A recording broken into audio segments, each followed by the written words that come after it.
Thank you for joining me again for another installment of the President Lyndon B. Johnson tapes. Today's conversation from May 27, 1964, between President Johnson and his close confidant, Senator Richard Russell of Georgia, is one of the better, if not the best, conversations I have personally heard from the LBJ tapes because of this conversation's insights into President Johnson's thinking about the Vietnam War and the frankness and confidentiality of their conversation. First, anytime a president talks for 27 minutes, as this conversation is, with a confidant, the conversation is bound to be good.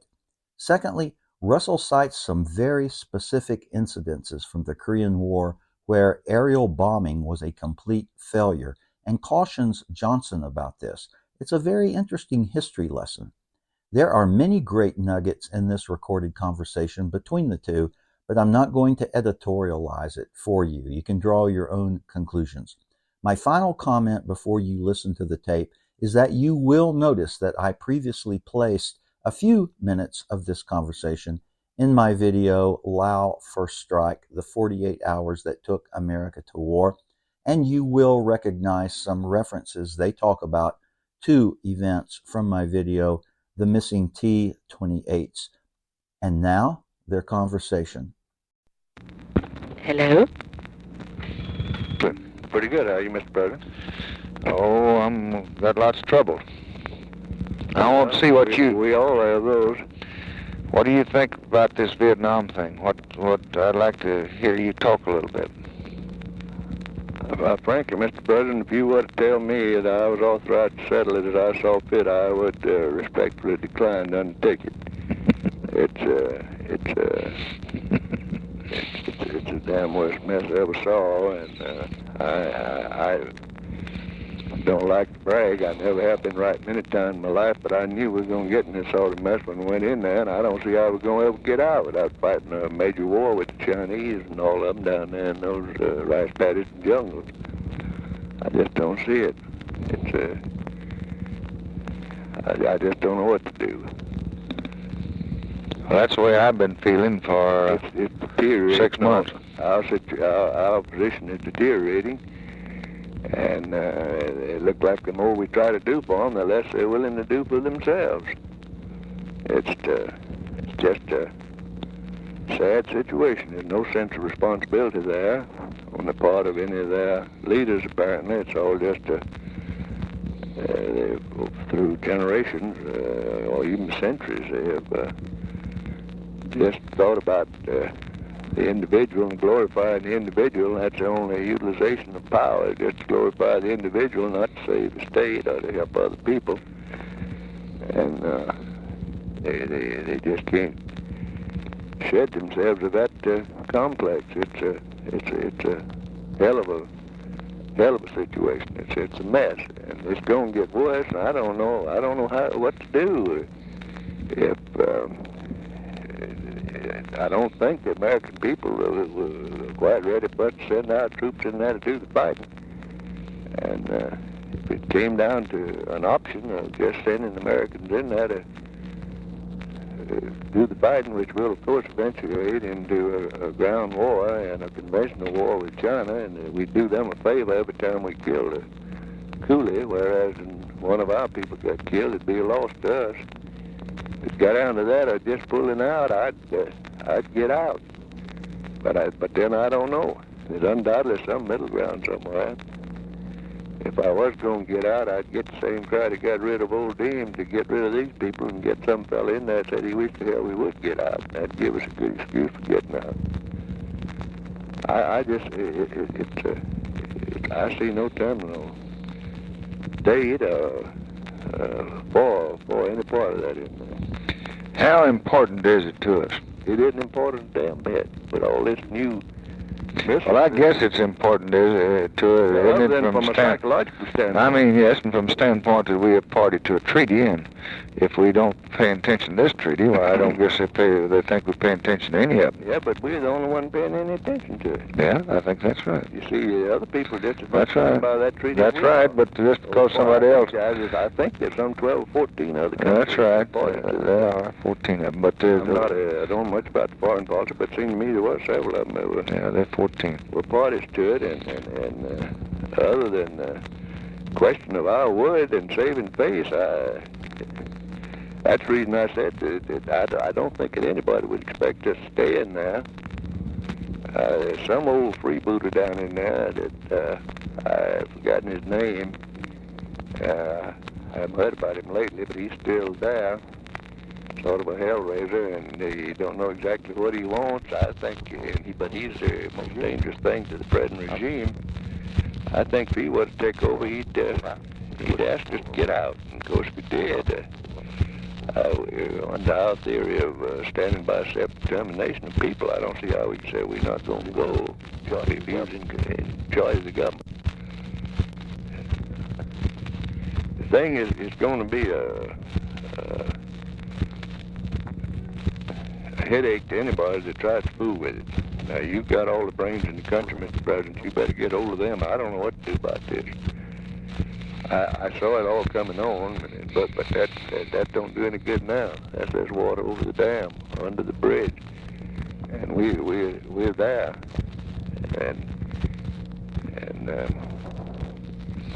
Well, you've got over there, McNamara. He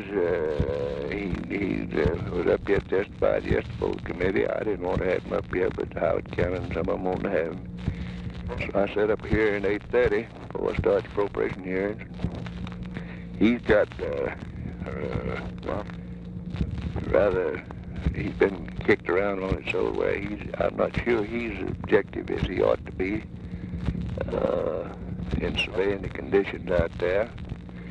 He feels like it's sort of up to him personally to see that the thing goes through, and he's a can-do fella. But I'm not too sure he understands the history and background of those people out there as fully as he should. But even from his picture, the damn thing ain't getting any better, and it's getting worse. And we're putting more and more in there, and they're taking more and more away from the people we're trying to help that we give them. It's I don't know, so you better get some brains from somewhere to apply to this thing, and I don't know what to do with it. Well, I spend all my days with Rusk and McNamara and Bundy and Harriman and the Vance and all those folks that are dealing with it, and I would say that it pretty well adds up to them now that we've got to show some power and some force, and that they do not believe, they're kind of like MacArthur in Korea, they don't believe that the Chinese communists will come into this thing, but they don't know, and nobody can really be sure, but their feeling is that they won't, and in any event that we haven't got much choice, that we're treaty bound, that we're there, that this will be a domino that'll kick off a whole list of others, and that we've just got to prepare for the worst. Now, I have avoided that for a few days. I don't think the American people are for it. I don't agree with Morris and all he says, but it doesn't look to me. He's voicing the sentiment of a hell of a lot I'm afraid that's right. I don't think the people of the country know much about Vietnam, and I think they care a hell of a lot less. I know, but you go to send a whole lot of our boys out there. Yeah, that's right. That's exactly right. That's what I'm talking about. You get a few. We had 35 killed, and we got enough hell over 35 this year. So that many, more than that have been killed in Atlanta, Georgia, been killed this year in automobile accidents. That's right, and 83 went down in one crash on a 707, but one day, but that doesn't make any difference there. That's a hazard our folks understand. They don't understand this over there now. The Republicans are going to make a political issue out of it, every one of them, even Dirksen. It's the only issue they got. I talked to Dirksen the other day, Friday, and he suggested I have 3 of armed services and 3 from appropriations and all of them foreign relations down. And I told him all right, so I invited him. Yesterday before the king, he gave out a big statement that we had to get us a program and go after him. And Hickenlooper said that they just had to stand and show our force and put our men in there and let come what may come, and nobody disagreed with him. Now Mansfield, he just wants to pull up and get out. Morris wants to get out, and Greening wants to get out, and that's about where it stops. I don't know. Well, there's others here that want to get out. They haven't said much about it, but Frank Church has told me 2 or 3 times that he didn't want to make a speech on it, but he just wished to God we could get out of there. I don't know whether he's told you that or not. No, I haven't talked to him, but I just use that as an illustration because he's mentioned it to me more than once. And, who are the best people we have that you know of to talk to about this thing? I don't want to do anything on the basis of just the information I got now. I don't know who, Mr. President. I've talked to Eisenhower a little bit. I think that the people that you have named have all formed a hard opinion on it. I think it could get to make a survey. Rusk has tried to pull back. He's tried to hold back on everything. But he's about to come to the conclusion now that Laos is crumbling and Vietnam is wobbly. Laos. Hell, it ain't worth a damn. They've been talking about all these battles down there, and I tried to get the best information I could from CIA and from defense both on all this fierce fighting on the plain of Jaws and all, and the highest estimate is to the casualties is 150. That Laotian thing is absolutely impossible. It's a whole lot worse than Vietnam. There are some of these Vietnamese, after they beat them over the head, it'll go in there and fight. But Laos is an impossible situation. That's just a rat hole there. I don't know if before I took any drastic action, I think I'd get somebody about like old Omar Bradley, and 1 or 2 perhaps senior people who had government experience, not necessarily military. If he wasn't scared to death of McNamara, this fella Adams, who's the head of strike, would be a top flight man to send out there with him. Let them go out there and fool around for a few days and smell the air and get the atmosphere and come back in and tell you what they think. Because they are new in it. They would not have a great many preconceived ideas in approaching it. Now, one of our big problems there, Dick, the biggest between us, and I don't want this to repeat to anybody, is Lodge. I know it. He ain't worth a damn. He can't work with anybody. Well, he won't let anybody out there. He won't let anybody else work. We get the best USIA man to put on all the radios and try to get them to be loyal to the government and to be fighting and quit deserting. Out there. And he just he called in USIA and said, I handle the newspapers, magazines, and radio myself, so to hell with you. So that knocks that guy out. Then we send out the best CIA man we got, and he said, I handle the intelligence, to hell with you. Then he wants a new deputy chief of mission. We get him to give us some names, and we pick one of those, the best one we got, send him out to run the damn war, and he gets where he won't speak to the deputy chief of mission. Then we got General Harkins out there, and we thought he's a pretty good man. He gets where he can't work with him, so we send Westmoreland out. And it's just a hell of a mess, and you can't do anything with Lodge, and that's where McNamara is so frustrated. He goes out, and they get agreements, and he issues orders, and he sends stuff in there, and then Lodge takes charge of it himself, and he's not a take-charge man, and it just gets stacked up there. He never has followed anything through to a conclusion since I've known him, and I've known him for 20-odd years. He never has. I went out with him around the world in 43. The only committee went out during the war. We went everywhere, and Lodge was on there. He's a bright fella, intelligent fella, but he's just not a man that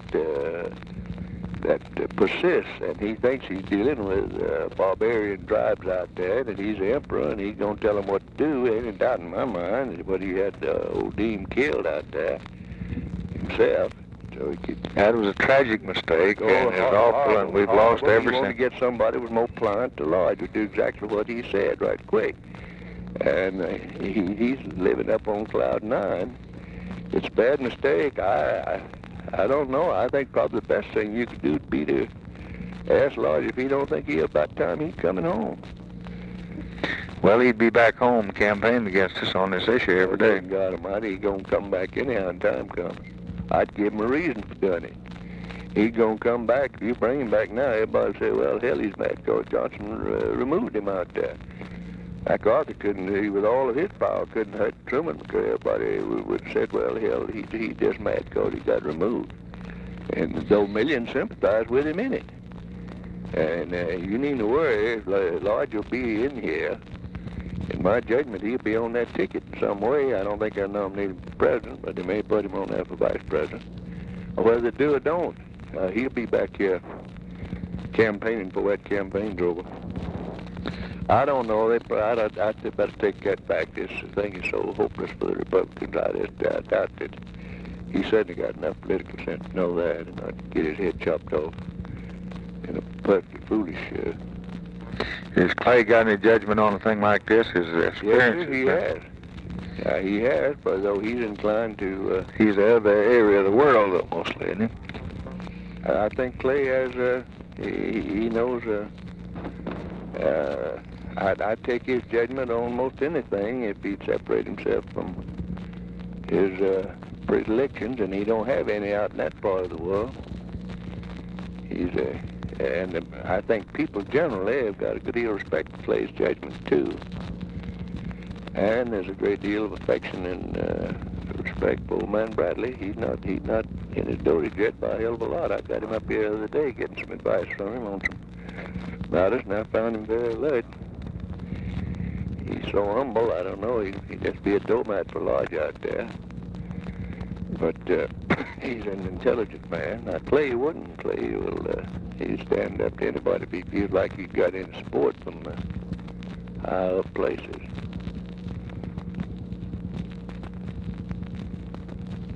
I just don't know. It's a tragic situation. It's just one of those places where you can't win. Anything you do is wrong. Well, think about it. Call me. All right, so I thought about it. I have worried about it, and I have afraid about it. I don't believe we can do anything. Religiously, I have, because it's something that frightens me, because it's my country involved over there. And if we get into there on any considerable scale, there's no doubt in my mind but the Chinese will be in there, and there we'll be fighting a dang conventional war against our secondary, not potential threat. And it'll be a Korea on a much bigger scale and a worse scale, because the peculiar physical configuration of Korea made extensive guerrilla fighting impossible. But that's not true over in there. If you go from Laos and Cambodia and Vietnam and bring North Vietnam into it too, it's the damnedest mess on earth. The French report they lost 250,000 men and spent a couple billion of their money and $2 billion of ours down there. And just got the hell whipped out of them. And they had the best troops they had, including practically a division of crack German troopers who were starving and enlisted in the Foreign Legion and went down there. You don't have any doubt, but what if we go in there and get them up against the wall, the Chinese communists going to come in? There's no doubt about it. That's my judgment, and our people don't think so. There's no doubt in my mind about it. That you'll find Chinese volunteers in there as soon as you get, very shortly after we have active combat units engaged. Now, Mike writes me a memo, and all he says is that we continue to support the Vietnamese, and that's number one. An end to the reflex of pique and face saving at every essay of de Gaulle's. Well, we've not peaked. We just asked de Gaulle to give us a blueprint, and he don't have it. He just says neutralization, but ain't nobody wants to agree to neutralization. And we asked him who will agree to go with old Ben Milam. We're ready, but he just said, well, we have to continue to maintain our strength and get in a position. But he's got no blueprint. 3, a realistic facing of the fact that we're in this situation without reliable military allies. Well, I know that. 4, an exploration of the possibility of the United Nations or some other arrangement. Well, this is Mike Mansfield, and they won't do a damn thing, even on the Cambodia border. We can't get a majority vote in the Security Council. a willingness to entertain any reasonable proposals for international conferences. Well, we are ready to confer with anybody anytime, but the conferences ain't going to do a damn bit of good. They ain't going to take back and give us territory and behave. We tell them every week. We tell Khrushchev, we send China and Hanoi and all of them word that we'll get out of there and stay out of there if they'll just quit raiding their neighbors, and they just say screw you. That's right. So the conferences won't do it. Now the whole question, as I see it, is it more dangerous for us to let things go as they're going now, deteriorating every day? I don't think we can let it go, Mr. President, indefinitely. Then it would be for us to move in. We either got to move in or move out. That's about what it is. Future. You can make a tremendous case for moving out. Now you take the Nixon. Good one for moving in, but Nixon, Rockefeller. It would be more consistent with the attitude of American people and their general reactions to go in, because they could understand that. But getting out, even after we go in and get bogged down in there with the war with China, it's going to be a hell of a mess. It'd be worse than we are now. To some extent, that's what makes it so difficult. And don't forget that old Ben Milam was the only man got killed. And he said, who'd go with old Ben? He's a great hero, but he got killed. That's right. And the old man was killed. And if they start off with Ben Milam, which they ain't going to do to any inside degree, they'll get out and Ben will be killed. It's just a hell of a come-on. I don't know how much Russia, they won't cause us all the trouble they can, but if there's any truth in the theory that they are really at odds with China, and really is a cleavage there. They are, but they'd go with them as soon as the fight started. They wouldn't forsake that China, that communist philosophy. I wasn't talking about the fight in there, but what we might get them to take an active part in getting those in getting the thing straightened out. However, we're doing all we can on that, but she doesn't show any signs of contributing anything. They'd be foolish to, from one extent, because we just continue to pour the money in there and get nothing back out of it. We don't even get goodwill back out of that. And I just don't know. And I don't know where to go for advice. I just don't know where to go for it. McNamara is the smartest fellow any of us know. But he's got so damn, he is opinionated as hell, and he's made up his mind on this, and I don't think any amount of claim. Well, now I'll tell you what he's done, Dick. I think he's a pretty flexible fella. He's gone out there, and he's got Con to agree that we cannot launch a counteroffensive or hit in the north until he gets more stabilized and better set in the south. And he thought he's buying us time and we could get by till November. But these politicians got to raise hell, and Scripps Howard writing these stories. All the senators, Nixon and Rockefeller and Goldwater, all saying, let's move, let's go in the north. That was a devastating piece that Lucas had on the last page, just a little old paper. That paper don't cover much of the country, but if that got out everywhere, that'd raise a lot of hell. That's right, and they can always get an isolated example of bad things. McNamara says that's not generally true, that they have too many damn people being killed every day. And that they're flying the sorties, and they're getting some results, and they're killing thousands of their people, but we're losing more. I mean, losing ground. And he was hoping that we could avoid moving into the north, and thereby provoking the Chinese for a few months. You know what as I do, we've tried that, and from infiltration and guerrilla war standpoint, with disastrous results. Lodge, Nixon, Rockefeller, Goldwater all say move. Eisenhower, and bombing kill old men, women, and children, infuriate everybody. No, they say pick out an oil plant or pick out a refinery or something like that. take selected targets, watch these trails they're coming down, and try to bomb them out of them when they're coming in. Yeah, ain't worth a hoot. You can't. That's just impossible. McNamara said yesterday that they in Korea that LeMay and all of them was going to stop all those tanks. And at night he came through and they turned all the Air Force loose on it and they got one. 89 come on through.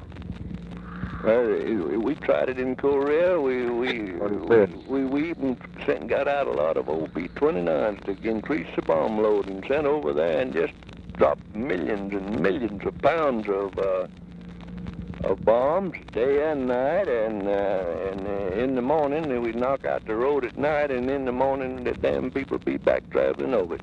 That's true on that railroad over there on the north coast. We've used the Navy and these 14-inch rifles and knocked the whole mountain down on it, shelled it, and knocked all these whole mountain down and covered up the railroad tracks. Everybody said, "Oh, God, we got them now." And the next morning, their trains are running like the devil right over that track. And we shot up several $1 million worth of shells to thinking we'd close it. We didn't do it. We never could actually interdict all our lines of communications in Korea, though we had absolute control of the seas and the air. And we never did stop them. And you ain't going to stop these people either. Well, it impeached President, though, that run out, wouldn't it? I just don't believe outside of Morris, everybody I talked to says you got to go in, including Hickenlooper, including all the Republicans. None of them disagreed with him yesterday when he made the statement that we had to stand. And I don't know how in the hell you're going to get out unless they tell you to get out. If we had a man running the government over there told us to get out, we could sure have. Oh, yeah, that's right, but you can't do that. And I don't know if we get somebody to help. I can't remember that fellow's name. Is some sort of a maverick fella that's got a big following down in there below Saigon, and our people all hate him because he's always against the government, and he's not fighting them and all, but he's a very powerful man in Vietnam. And now everybody takes over the government, gives him his excuse for their repressions and suppressions. And if he were to get it and say, "Now you damn Yankees, get out of here, I'm running this government now." Wouldn't that pretty well fix us in the eyes of the world, though, and make it look mighty bad? Well, I don't know. We don't look too good right now. And of course, you look pretty good, I guess, going in there with all the troops and sending them all in there. But I'll tell you, it'll be the most expensive venture this country ever went into. I've got a little old sergeant over that works for me over at the house, and he got 6 children. And I just put him up as the United States Army and Air Force and Navy every time I think about making this decision and think about sending that father those 6 kids in there. And what the hell are we going to get out of his doing it? And it just makes the chills run up my back. It does me. I just can't see it. I haven't got the nerve to do it, and I don't see any other way out of it. Much sense to it. I just been waiting. It's one of these things where heads I win, tails you lose. Well, think about it, and I'll talk to you again. I hate to bother you, but I I'm wish just... I could help you. God knows I do, because it's a terrific quandary that we're in over there. We're just in the quicksands up to our very necks. I just don't know what the hell's the best way to do about it. I love you, and I'll be calling. I'll see you soon. Once again, thank you for commenting on these videos. I really appreciate it. I really appreciate your channel support. The only reason that I do it is because of the feedback I get, and I really enjoy hearing from you all. So please comment, good, bad, or ugly. Thank you.